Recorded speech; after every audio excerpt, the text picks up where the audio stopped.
Eкен, тилекке каршы ушу мыйзамдын багы жакшы ачыла албай койду. ЕАЭС мамлекеттеринин арасында биз эле калдык ушу мыйзам ишке турмушка ашпаганына. Биз 3 жылга мөөнөтүн жылдырдык элек. Өкмөт ошо 3 жылдын ичинде жакшы даярдык болбогондуктан 7 февраль 2019 жылдан баштап мыйзам иштей баштамак. Анан өкмөт суранып келиптир, кат жазып, биз азыр мыйзам иштей берсин, бирок штрафтарды ноябрдан баштап алайлы деп. Анан фискалдык комитетте дагы, анан биз чакырып алып сураштырганда дагы бир топ дагы мүчөлүштүктөр бар экен.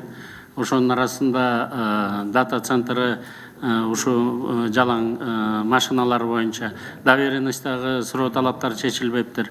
Доверенность менен айдап жүргөндөрдүкү жаңы жол эрежелери кабыл алына элек экен. Айтор ошондуктан биз кандай кылып ушул маселени чечсек деп. Мындан тышкары 1 январь 19 жылдан баштап административный кодексте ишке кире баштады. Ошо кодекске лайык эгерде АСАГасы жок жүргөн шопурларды же ошо машинанын ээлери ДТПга катышып калса, анда АСАГасы жок болсо штрафтар дагы бир топ чоң суммадагы штрафтарды биз кабыл алып турбуз.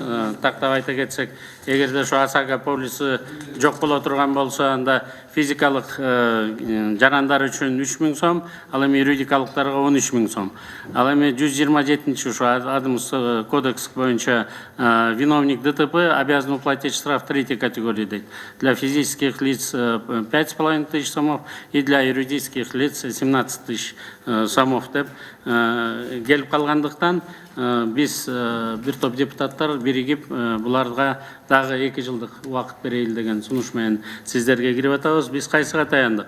Жалпы мыйзамга биз каршы эмеспиз, бирок в соответствии с законом о нормативно-правовых актах Кыргызской Республики, согласно части 4 статьи 9 этого закона, действие нормативного правового акта или его отдельного структурного элемента может быть приостановлено на определенный срок новым нормативно-правовым актом деп турат да. Биз законсуз бул маселени чече албайт экенбиз.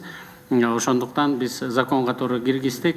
Дагы 2 жылдан кийин бул мыйзам ишке кирсин. Өкмөт толугу менен даяр болсун дагы киришсин деп. Бул мыйзамды сүйлөшүп атканда страховой компаниялардын өкүлдөрү менен дагы ассоциациянын президенти менен да жолукканда алар айтышты, биз даярбыз деп атат.